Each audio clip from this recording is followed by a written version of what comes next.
All right, folks, I think we are ready to start the next session. I have a few more people walking in the room, so I'll let y'all get a seat.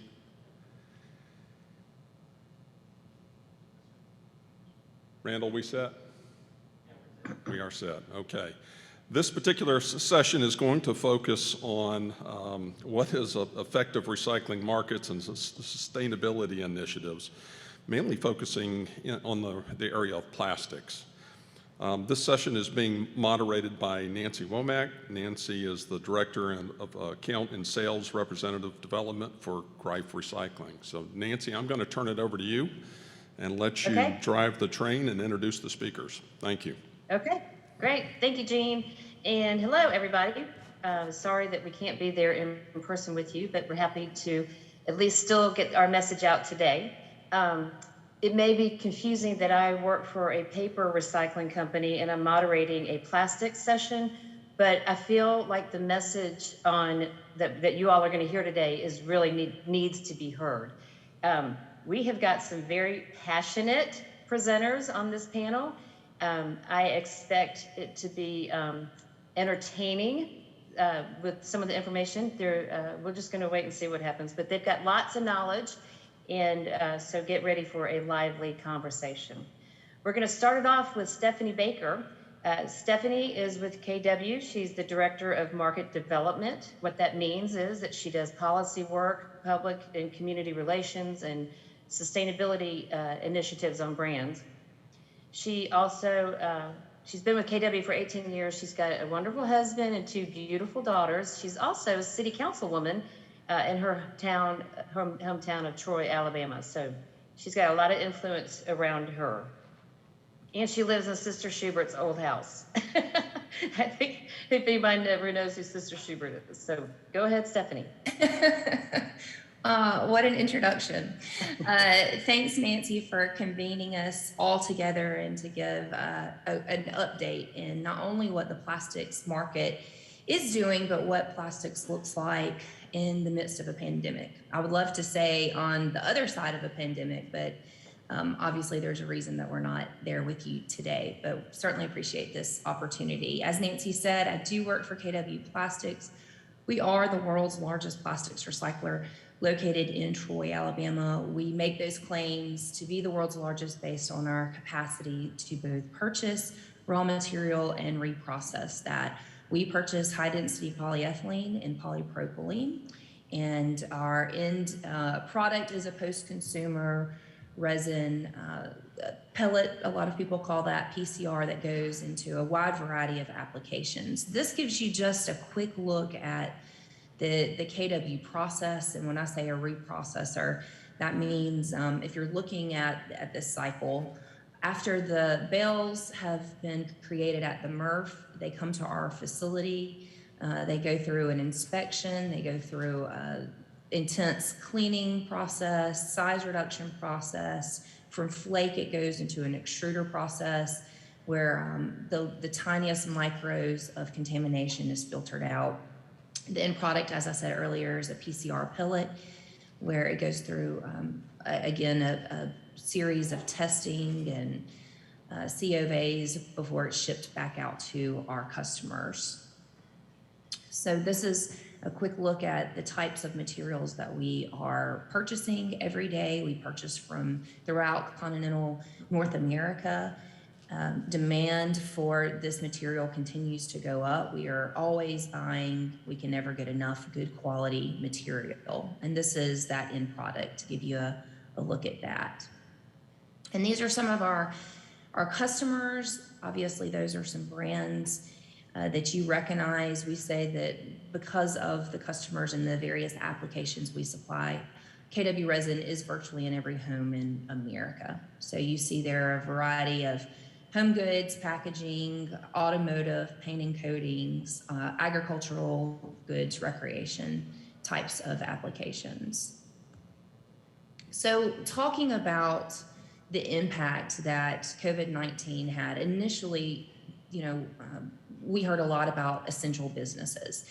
And I think the conversation quickly shifted for the plastics recycling industry in that we were deemed a manufacturer and an essential supplier of goods. And so these are some headlines. If you'll remember back before the pandemic, if we can remember that far back, that the headlines about plastics wasn't very good, to be perfectly honest. We were seeing some really, some really just, some disturbing images of ocean plastics and the effect that it was having on marine wildlife. We were seeing a lot of movement towards these bans, a lot of energy around getting rid of single-use plastics. And suddenly a pandemic hit, and now suddenly we've been reminded the health and safety benefits that plastics provides. So immediately we started getting letters from our suppliers saying, we consider you an essential supplier. We need your resin to help us get the packaging to help get our product to shelves. So to give you an idea of what some of those products were, for instance, our natural bales.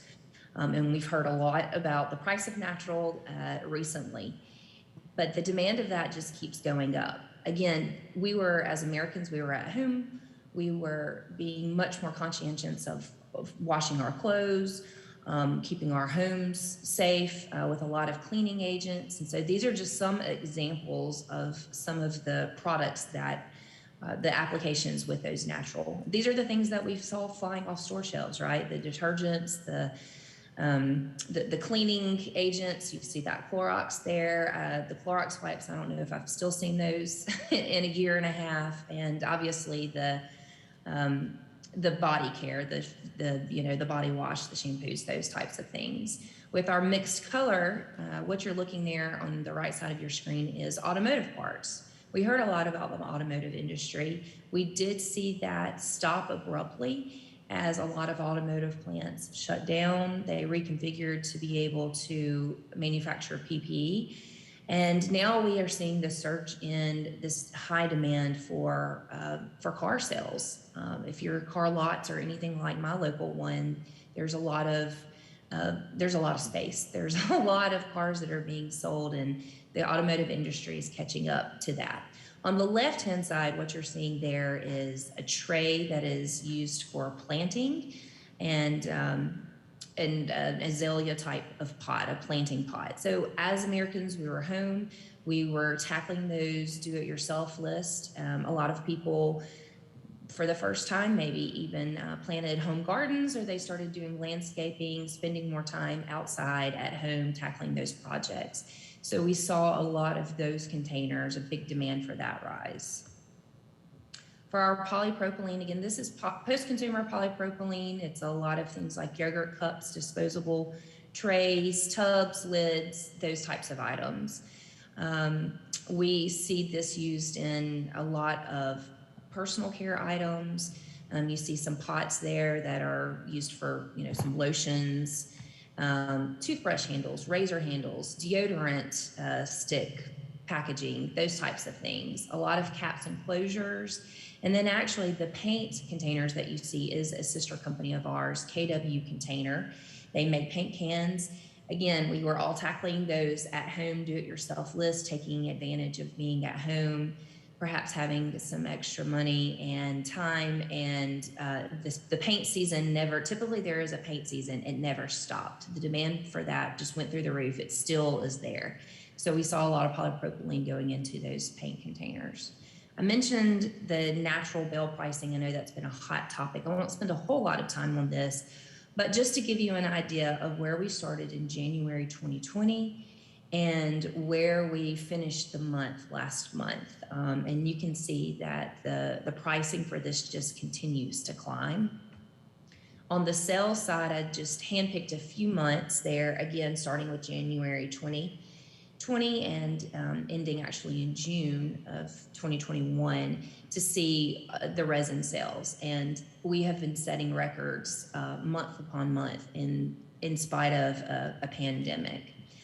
So how are we handling that internally? We actually are expanding, believe it or not. We do have a wash line. It's there, it's built, it's in-house. We're waiting on an electronic component like I think the rest of the world. Again, we can blame that on a pandemic shortage.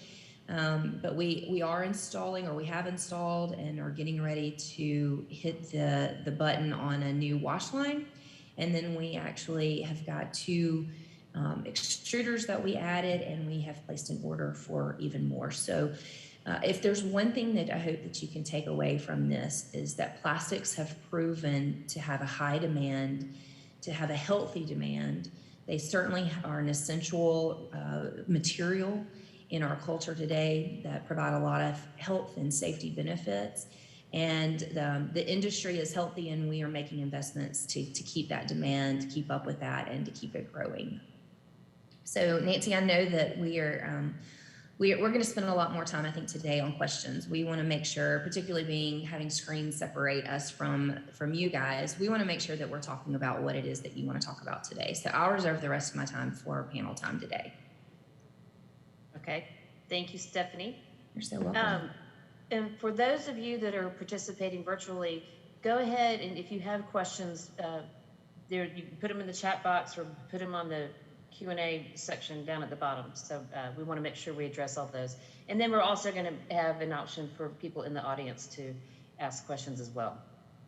So, okay, so now we're going to move on to Keith Christman, who is with the ACC, and he is the managing director of the plastic markets, which means that he oversees the packaging of automotive and building construction teams. He also leads the global direction on marine litter.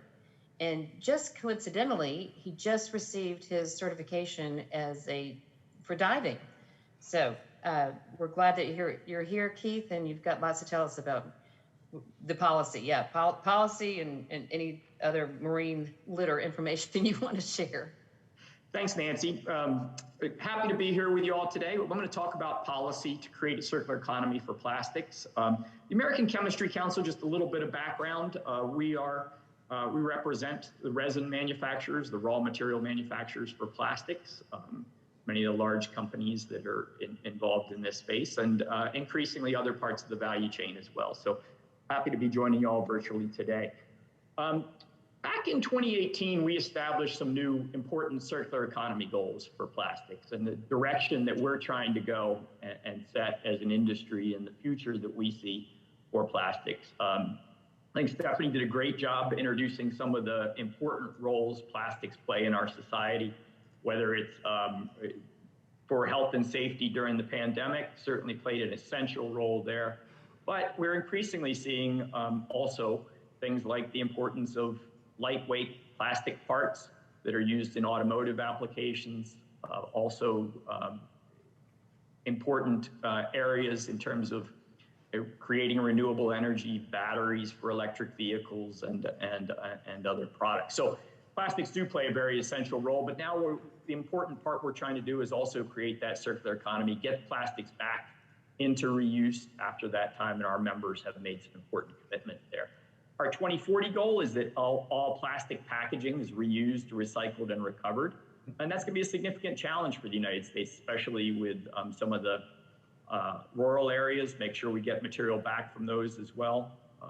In sort of an interim goal, we want to make all plastic packaging recyclable or recoverable by 2030. And then we thought about how are we going to get there? What's the next steps to get us to that goal? And we worked with key advisors developing a roadmap on all the things that need to be done to get all plastic packaging recycled or recovered by 2040. Developed a real comprehensive strategy there that I'm going to talk a little bit about, and also came out with last October some guiding principles that started to lay the groundwork from a policy perspective, but we can talk a little bit more about policy today with some announcements that we made just earlier in July 13th, we came out with these. I think from our perspective, we need to approach creating this circular economy, both from a supply and demand perspective for recycled material. And from a supply side, what we're looking at there is increasing collection. More needs to be done there to get plastics back into the system and collected. We think producer responsibility models will play an important role, but also, and some examples there, the Recycling Partnership has come out with a producer responsibility model in their accelerator proposal. And we think that'll improve access, collection, and education, and some very important things to be done there. As well as some of the infrastructure legislation that just passed through Congress will have some enhanced communication perspective or possibilities through the Recycle Act, and some grants that are in the Save Our Seas 2.0 Act that were funded through the infrastructure proposal that passed through the Senate.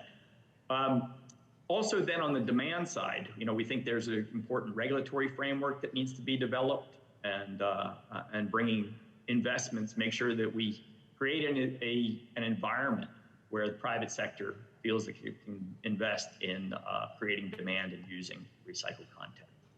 So we've come out with some policy proposals and potential framework for legislation, and that would eliminate plastic waste in the environment, create a national system to grow that circular economy, and help EPA reach its 2030 goal.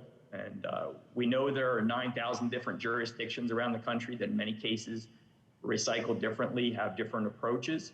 And while we're not talking about taking over those systems, we think there's some harmonizations that can be done to help improve the system nationally. And here are the 5 actions we think that are important and come out with in terms of our policy. We think we should establish a national 30% recycled plastic target by 2030, or requirement by 2030, new plastic recycled content standard, and that would be for plastic packaging. Create this modern regulatory system to develop that circular economy for plastics. Develop national recycling standards for plastics with guidance from a variety of stakeholders, including local governments, recyclers, advanced recycling companies, and brands and others. And study greenhouse gas impacts from various materials. We know plastics actually reduce greenhouse gas emissions compared to alternative materials in many cases, and we think it's important that folks know that and get that information out there. And the last item is we are supporting an American-designed producer responsibility system as part of this. We think this system would support both mechanical and advanced recycling, create some recycled plastic standards for end market demand, focus on driving supply with minimum national standards that I mentioned before, focus on education and outreach, make sure people know what can be recycled and what can't, and how best to get material recycled into the bin, and standardizing measurement across the country. Advanced recycling is going to play an important role in this system, and in this proposed legislation, we include definitions for both advanced recycling, which is taking the raw material, break it back down into feedstocks, make new plastics out of it, and then also a new definition for advanced recovery. Advanced recovery would be different. You'd be taking plastics potentially and making fuels out of them instead of new plastics. So there's an important distinction there. Advanced recycling is going to play, we think, a very important role in getting to our circular economy goals. Be able to take this material back to raw material that meets initial food grade requirements and can go back into food contact applications and much larger markets for recycled material. So we think that's going to play an important role. And policy is going to play an important role in how to get there. So national recycling standards, we think this is going to be important for improving collection and access, improving outreach and education, and improving that data reporting. And we think that in terms of establishing that national recycling standard, again, we need all stakeholders involved in developing that. And would develop a advisory body that would advise EPA and Department of Energy on how to recycle plastics. And that would include local communities, brands, resin producers, recyclers, and others in formulating that. Finally, an American-designed producer responsibility system. We do support producer responsibility, partnered with the Recycling Partnership and Ameripen on some of the approaches that have been proposed in the States. We think that this producer responsibility system is going to be important in terms of increasing access to recycling across the country. And an important part of this is any producer responsibility system has to keep the money in the system, in the recycling system, and can't be used for anything else.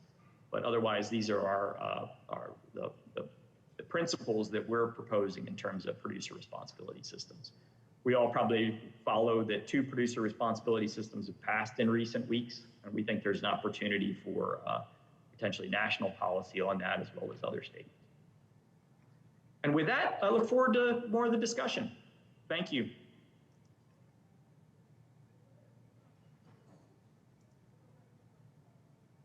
Okay. Thank you, Keith. I wrote down lots of questions. You've got a big future ahead, lots of initiatives there that you spoke about, and I hope some other folks are making note of some questions as well. Our next presenter is Steve Alexander. He's the president and CEO of APR. He's been doing that for 16 years. He's got 4 kids, and he's also the president of Resource Recycling, which I just learned about that last week. He's currently remodeling a house. He is very active in coaching sports. Currently, he's doing that with hockey. And his favorite pastime is he just likes to be on the water wherever he can get on the water. So, and we're talking a lot about water today. So go ahead, Steve, tell us your story. Well, thank you very much, Nancy. Can you guys see my screen? Yes, we can. Okay, I hope everybody great. else can. Well, thank you. That was probably the most personal introduction I've ever had at a presentation, and I greatly appreciate it. That was very nice of you to do that and to reach out to us. Appreciate that, and really appreciate Gene giving us the opportunity to present to you today. And following Steph and Keith, who both did a super job. I'm just going to walk a little bit through in terms of, for people to understand who APR is, where we fit into the system, and then what we think is very important, which frankly aligns a lot in what Steph and Keith have already said. And it's just important that we focus on this. So, I just want to make sure people understand we're the recyclers. We're the only trade organization. This is all we do is plastics recycling. We're the technical soul of plastics recycling.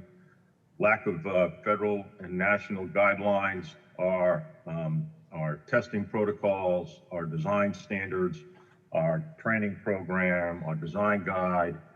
They're among the most referenced documents for designing your plastics packaging to be compatible with recycling across the globe. And so we want to just sort of present a couple of our programs, and then we can get into the policy initiative as well that Keith so eloquently presented here today. So just bear with me as I walk through these. There are a lot of slides, but I promise you we'll walk through them quick. But I just wanted to make sure that you have them available for you as a reference document going forward. So with that, you would think, there we go. So I already mentioned this is who we are. We are an international organization. A lot of our members are from Europe, the Far East, Latin America, Australia, etc., South America. It's all about trying to get more good material into the marketplace and expanding the demand for that material. If you don't have market demand for your material, all we're doing is we're collecting, sorting, and processing trash. So we need to make sure that we create demand for our materials in the marketplace, which helps monetize the system. I mentioned, so we have our design guide, we have the testing protocols, we do company training, and we're a full-scale trade association. So we have a media program, we are advocates for the recycling program. We have programs that are designed to increase the demand of material, our Demand Champions program. And then we certify the use of PCR in the marketplace. So a recycler who's looking, say, to sell to a brand company goes through our audit program, and if they're certified, that means that the brand company knows that that material they're buying is certified PCR material. It's not post-industrial, it's not pre-consumer, it's not plant scrap. And then brands then can use that as on on-pack label if they choose to do so going forward. The key to APR's PCR certification program is that if you're going to put that certification logo on a container, that container must contain PCR. So we don't want to confuse the consumer any more than we already do in this business.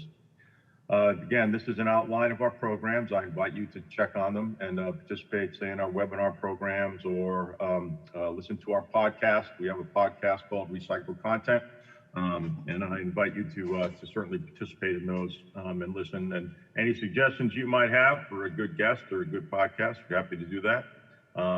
Nancy Womack, I think, has put herself right up in the queue to be one of my next guests, so I hope she's ready. But I don't pay for that, Nancy, by the way. So anyway. You know, I think it's important to understand that, as Stephanie pointed out, before the pandemic, we were hearing a lot of negative naysayers about plastics recycling. And one of our messages very early on was, look, recycling works. We don't like the narrative that recycling is broken or recycling doesn't work. Recycling works. But recycling is only, the processing of it is only one part of the system in order to get material to the recycling. We talk about the circular economy. We talk about circularity. And, one of our messaging, we created messaging to talk about how recycling plastics works, particularly from a greenhouse gas emissions portfolio, which Keith mentioned, reduction of energy consumption to make material. These are all sorts of the sustainability messages that our publics want these days. And we need to harp on these to let people know that using recycled material is a huge contributor, not just to the circular economy, but to the sustainability of plastics material going forward. We did talk about our signature program, which is Design Guide.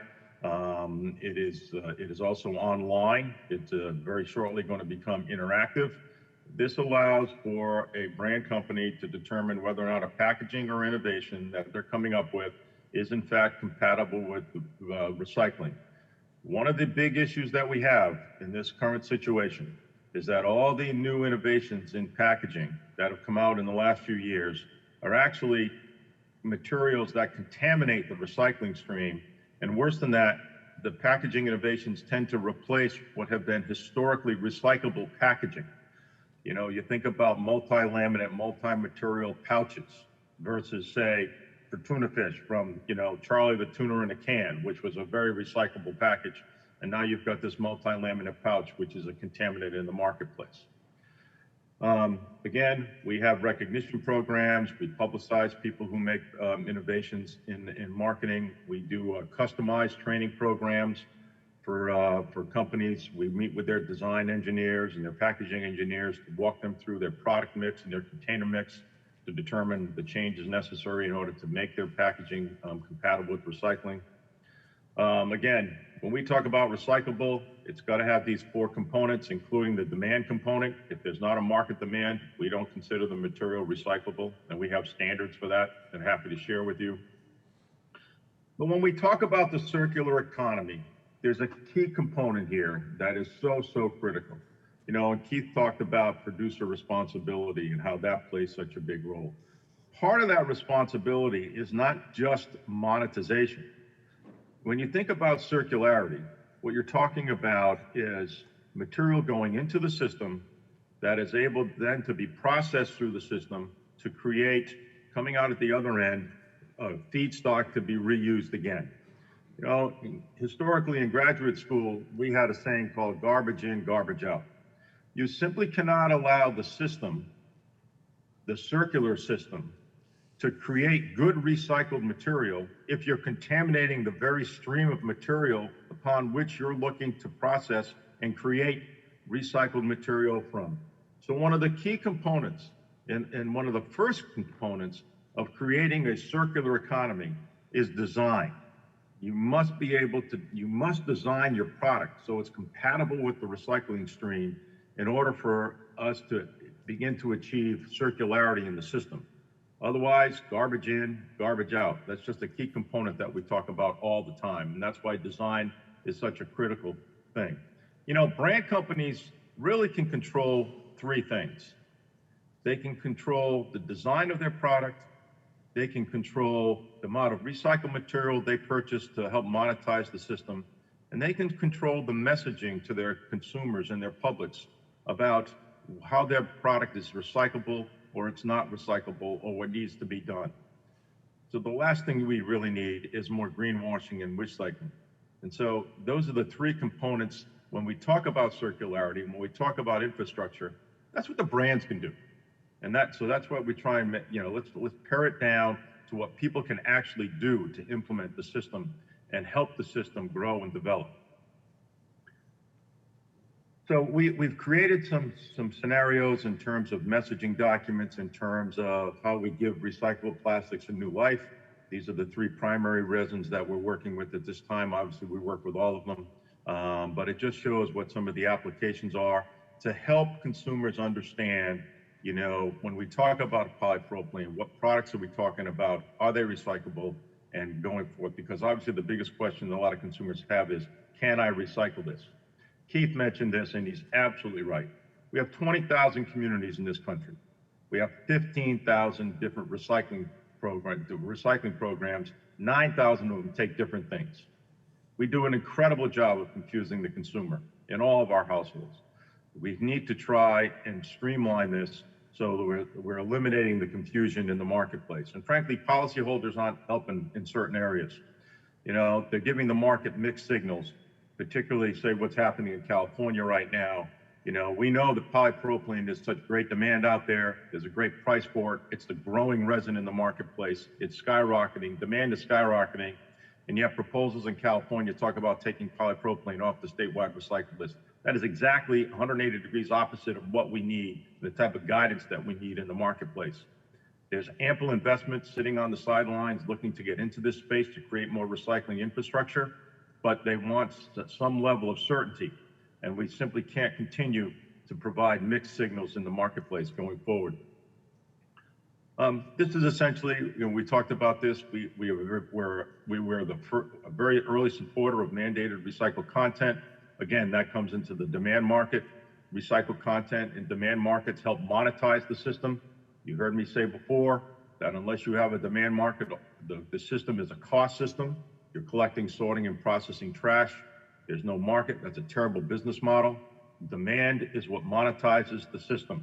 Material flows one way through the system. If you think about it, the monetization flows the other way and helps finance the system across. So when you have market demand of material, you help fund a lot of the developments that are needed, both from an infrastructure perspective as well as from education for the consumers going forward. These are just outlines. You can look at this and how, if you're interested in how our PCR certification program works, it uses third-party auditors, some that you know and love, Underwriter Labs, et cetera. You can just work through. Again, these are the differences of the technology as we try and make sure that consumers understand what we talk about when we talk about different terms. We've just completed a survey for the Federal Trade Commission on consumer understanding of different terms in the marketplace.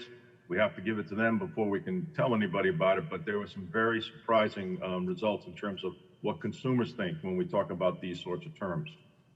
Obviously, we need investment in domestic infrastructure. The evolving ton has changed so dramatically. In many ways, asking the current, say, a current collection system and a current MRF system to collect, process, and sort material into usable bales for recycling is like asking a 1978 Chevrolet Chevette to meet current California emission standards. There's desperate need for infrastructure investment and to deal with the evolving ton and the way the system works today than it was before. Otherwise, we're setting everybody up for failure. And so we need to really focus on that component as well. We're not going to be able to get to where we need to be with the existing infrastructure. And one of the other things that we really need to do, and I know Keith talked about it and Stephanie talked about it, we need much greater participation in the program and in recycling systems by consumers. We need to do a much better job of getting consumers to put the recyclable material in the bin. For instance, we know in a city in the Southeast, in your region, there is a major city with a very robust curbside collection program. Every household on an annual basis has 77 pounds of PET in that household, and yet only 27 pounds of that gets into the recycling system. How do we do that? How do we get them to participate more in the system to get us more good material? We talked about this already. I talked about what brands can do. This is yet another messaging program that we have. We have a foundation as well that focuses on consumer messaging going forward. I talked already about what the manufacturers and brands can do. This is a report of our Demand Champions program. It's we simply recognize companies who commit to using more recycled content in their packaging. It's a very low-key program, but we've had folks, everything from rolling carts to store proprietors, sole proprietors who own, say, laundromats, laundry facilities in Atlanta, change their purchasing in order to use more recycled content. And we recognize these folks on an annual basis. Again, it's all about increasing demand in the marketplace. And what is amazing what this program has done, it's identified alternative utilization for recycled material into certain manufacturing products, plastic pallets, roll carts, slip sheets, et cetera. And we're seeing a lot of that in the marketplace from a manufacturing perspective. So I'm going to stop there. Hope I didn't bore everybody, and I'm happy to answer any questions. But again, thank you for the opportunity. Thank you, Gene. You run a great shop, and we're happy to be part of it and hope we can help in any way. Thanks, Nancy. All right.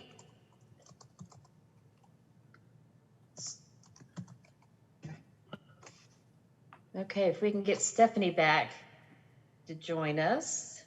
Keith, if you'll just go ahead and take your mute off so that we can hear you. I understand that there are Derek and Randall are going to be facilitating any questions from the audience. And there's also, I'm checking, I don't see any questions on the online yet. So, but I'd like to start. Can I start with the question panel? Sure. Okay. So I've got lots of questions. So one in particular that I want to just ask the question is, there has been a lot of discussion about straws, plastic straws, and how that's having an impact on our environment in so many ways. And I would just like to hear perspective from you guys. What do you think about the straws? Straws have gotten a lot of attention. Video out there with a straw in a turtle's nose and removing that. And that's obviously tragic. Plastics don't belong in the environment. We want to keep them out of the environment, make sure we use them, make new products out of them. However, they also serve a useful purpose, particularly for people who have some challenges. And we know that there are good approaches, good policy approaches. I think one that we've supported is straws on request, where people aren't automatically provided a straw when they go someplace, but they can ask for a straw if they want one. So some people don't need straws, others do. So for those folks who do, being able to ask for one, I think is a very important component of policy. Jeff, you want me to go? Yes. Drives me up the wall, okay? I mean, it's a great analogy for the consumer, but it's bass backwards. We know how to collect and process PET high-density polypropylene containers. There have been some sort of government-mandated collection programs for PET and high density for at least 30 years, maybe 40 years, and we're at 28% recycling rate. If we focused on the large bulk volume, we would take so much more material out of the stream than worrying about these minor components. If you're using the straw as a consumer education program in order to change consumer behavior and participate in recycling programs, that's fine. But the thought process that by eliminating straws or making straws for just an ASRA straw is going to significantly deal with the plastics recycling problem is just mind-boggling to me.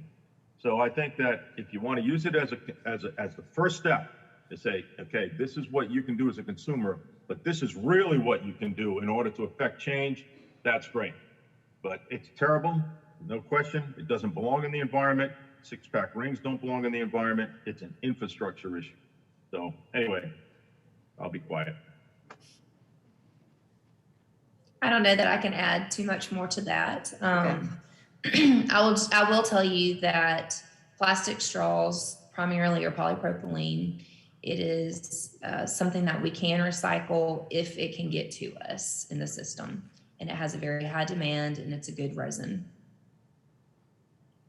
Well, that's an interesting concept. Just like I know we have someone in the audience from Trex today, and they have a separate collection program for plastic bags because they're not good in the curbside collection system. So maybe that's another collection system for straws. I don't know. That's a thought. Are there any questions from the audience? Hi, my name is Carrie. I'm with the Florida Army National Guard, and I was at a tropical smoothie the other day. They have edible straws. Did it last through the whole smoothie? I mean, it seems like it would have deteriorated, but did it last? I did not try it, but some gentleman got one, and so I looked at the ingredients, and it was edible ingredients, so I'm not really sure, but just an FYI. Interesting. I'm a big tropical smoothie guy. Just FYI, I drive 10 miles out of my way to get one for lunch just about every day. They do have those here. My thought on that is you first. Good luck. I hope it works. But again, that you still have to, even if people don't, say someone gets an edible straw, they don't eat the straw, you're gonna have to do something with it, right? And I think the fallacy here in this whole process is that plastics packaging, by and large, serves a very strong purpose. We're always going to have plastics packaging. We're not going to be able to ban our way out of the use of plastics. So we need to create a methodology to make it sustainable. Banning a product, be it plastic bags, be it a straw, be it a ring connector, whatever, it might make some politician feel good for a little bit, but it doesn't address the core of the problem. And that's the real sad part about all this. Again, if it's used as a consumer education program to get the bigger part of the problem, great, but it doesn't. The politicians do this, they pass something, then they slap their hands and say, okay, we solved the problem. They move on to, something else, increasing taxes or something. But so, I mean, it's frustrating for us in the business. And if I sound a little triggered, I apologize. I've been in this business for 32 years, okay? And I'm trying to make a difference, and it seems like there are forces that work against us, and they don't listen to the experts. And so I'll just leave it there. Good, thank you. There's that passion I talked about earlier. Sorry. No, it's good, it's good. Are there any other audience participants with questions? Yeah, I have a question. Keith spoke about national recycling standards, and I'm wondering if there's a timeline for any of that. Yeah, the timeline, first, of course, legislation would need to be passed, and then the timeline for the standards would be developed with DOE and EPA over the course of a couple of years, with input from a wide variety of stakeholders, local communities, state government, recyclers, brand owners, and others, all weighing in there on how we can improve plastics recycling and create this circular economy. Where are there opportunities to improve communications? How can we communicate about materials and materials that should be recycled, standards around, potentially around bales? There are a lot of opportunities there that we think a national standard and approach could help improve with input from a wide variety of stakeholders.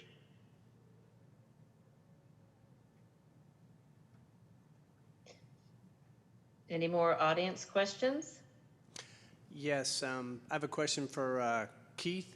Keith, you had a slide that had a goal of 2030 goal of 100% plastics recyclable / recoverable. Does ACC treat those words interchangeably, or how do you define those? Because obviously they can be looked at separately. Sure. Well, the recycling would be through traditional mechanical recycling as well as advanced recycling. Also, on the recoverable side, we do know that there are communities today that do have energy recovery. But in addition to that, as I talked about in a presentation, that we're also going to have a new category for advanced recovery, which would be to using these advanced processes to make fuels out of it, whether it's jet fuel, diesel, or other applications. Now, that said, we think the bulk of the material is going to be moving more towards recycling, the vast majority, as we improve mechanical recycling as much as possible with some of the investments through producer responsibility systems, investments by others, as well as through the advanced recycling system. We've seen about $6 billion in announcements of new investment in advanced recycling and advanced recovery over the last 3 years. And we've seen some major announcements from plastic resin manufacturers in the billions of pounds per year by 2030. So big investments that are happening in taking this material and making new plastics out of it. And we think that's the direction that we'll be going.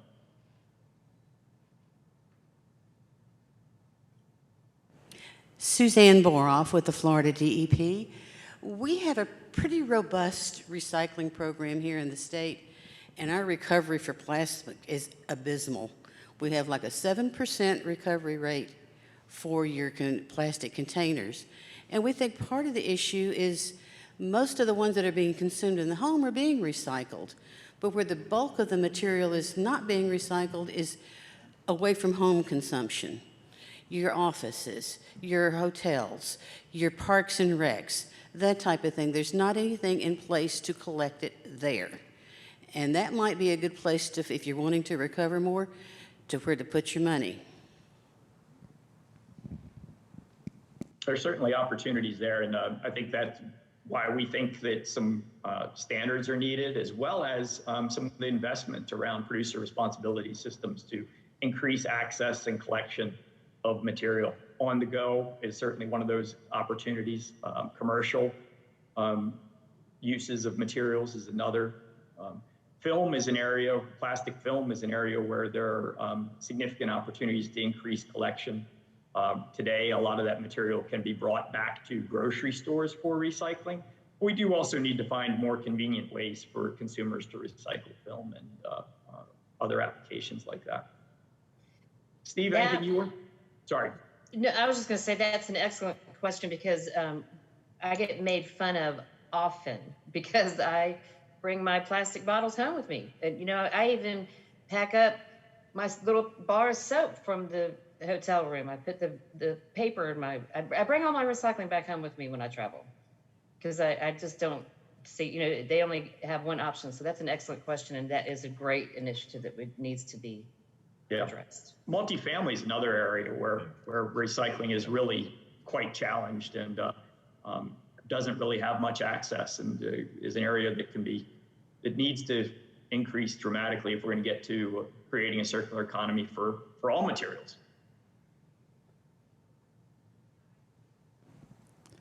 Hi there, this is Betsy Dorn with Circular Matters, and I was wondering what Steve and Keith, you all think about the new EPR bills in Maine and Oregon and the implications of those in terms of what develops in those states, as well as what's going to be the next state, and what is your sense of good EPR terms that work for the plastics industry? I'll take a shot at that first, I guess. You know, we support producer responsibility systems and development of producer responsibility systems. We've outlined the principles in my presentation, and we launched those back on July 13th. I think for us, we've been working with groups like the Recycling Partnership and Ameripen, develop more a shared responsibility model. We think that a lot of we need to make sure the money stays in the system and that the investments go towards increasing recycling and creating new access, not necessarily just paying for things that are in the existing system. That said, I don't really want to, I can't weigh in on what I see as potentially the next state. I think there are certainly a lot of potential bills out there. I think that there's needs to be more engagement around these discussions right now. Yeah, I agree with Keith. I think we, there are parts of those bills that we supported, particularly the shared responsibility model of producers. I think the devil is in the details. Betsy, to be quite honest with you, we're going to see what happens with the implementation. I mean, because these are really seminal changes. These are generational changes in the way that we treat plastics packaging. And it's not something you just snap your fingers and this is going to work this way. There are concerns in the marketplace about controlled material and the producer responsibility organizations that are set up with these that I think still need to be flushed out. But I do believe the having, essentially, I've been telling people we've had some sort of producer responsibility in California since 1995 with plastics recycling, rigid plastic packaging container law in California. The key is implementation and enforcement. And so I think that you have to be focused on that. I like the fact that there are some guidelines and there are some goals that people have to meet. It can be controversial, but the fact of the matter is what we've been doing up till now doesn't work. And if we think we're going to do the same thing over and over again and expect a different result, well, we all know that's the definition of insanity. So I think that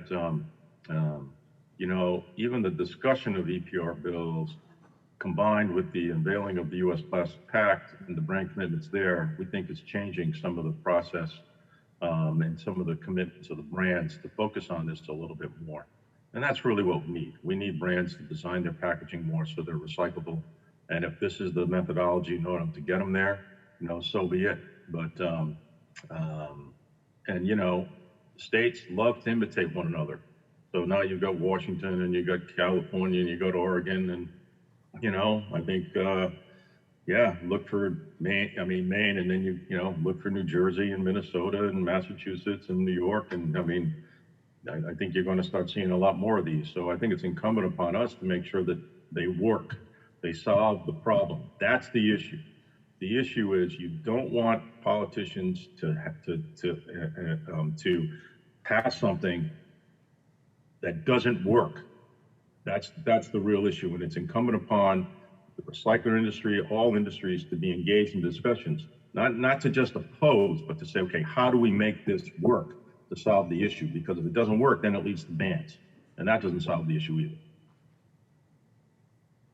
Yeah, and I would just add that I think it's important to recognize that there's been tremendous work with voluntary producer responsibility programs right now. The Recycling Partnership is probably the most well-known one that has seen the most investment and has taken those volunteer dollars, if you will, and put them straight into communities. And the group of people who are putting their money in the pot are the ones that are deciding the best way to spend their money collectively, and they're seeing some success with that. Typically, as Americans, we don't like to be told what to do and how much we have to pay, and with no control of where that money goes. And so, I think that overall, as an industry, if the term EPR, we've debated this for years and years. And I think that we're getting a little bit more comfortable with that because we are seeing that it doesn't have to be necessarily the European model, or it doesn't have to be the Canadian model. And we are seeing some programs where we see brands in particular that recognize they do have some responsibility with their packaging. They want to understand the life cycle of their package, and they want to see where they can boost infrastructure to be able to ensure their packaging has a high % chance of being successfully recovered and recycled. So I think it's important that we still recognize that there are some programs that are in the work that are having success. Yes, you're right. Thank you for that, Stephanie, because it is so easy to get frustrated when you have a plastic container that says it's recyclable, but you can't recycle it in your community.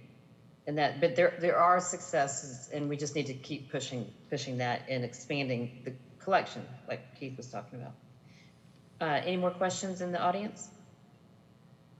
Well, and Nancy, you just mentioned that, and so maybe I may have a question as much as I do a comment, but we all do see that frustration of you get a package and says that it's not, that you can recycle it and you know that your local program doesn't accept it. I get frustrated because I pick up packaging all the time, particularly polypropylene, and I know that it can be recycled. I know there's a good, strong, healthy market. We obviously are the largest, but we're not the only one.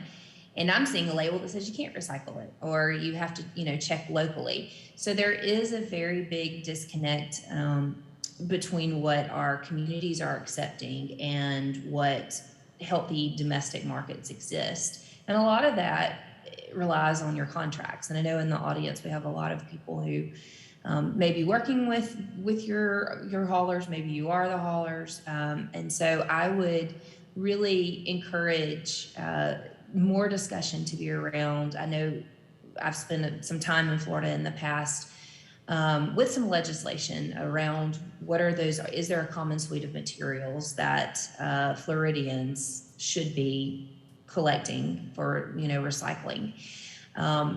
But the industry, we've got two great resources here that can tell you where the markets are that exist.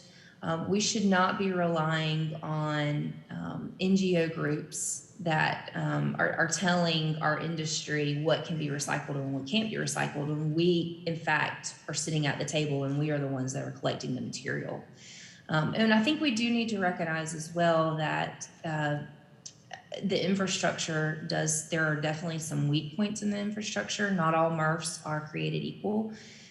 There are MRFs that would love to start taking polypropylene, for example, tomorrow, but they simply don't have the technology, or they don't have the capacity, the physical footprint, the space to be able to expand that.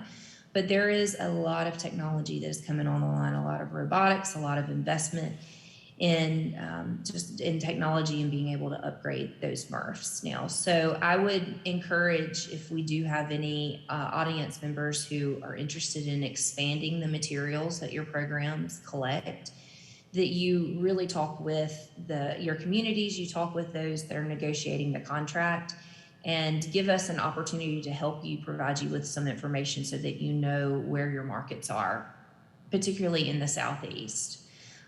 We have a lot of good, strong markets in the Southeast, a high demand for materials in the Southeast.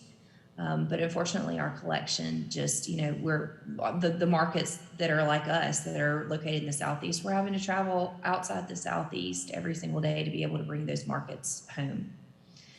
And that's because we have really low participation and we have really minimal access to a lot of those materials.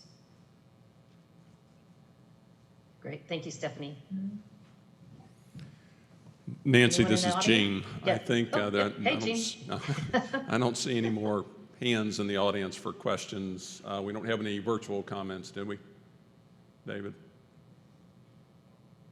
Okay.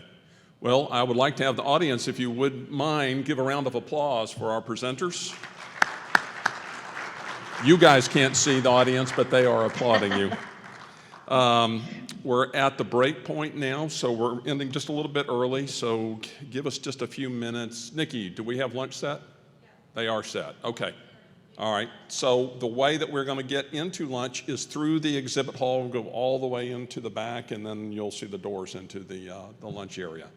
Thank you very much. Thank you, presenters. Thank you. Coming back at 1:30 to focus on glass.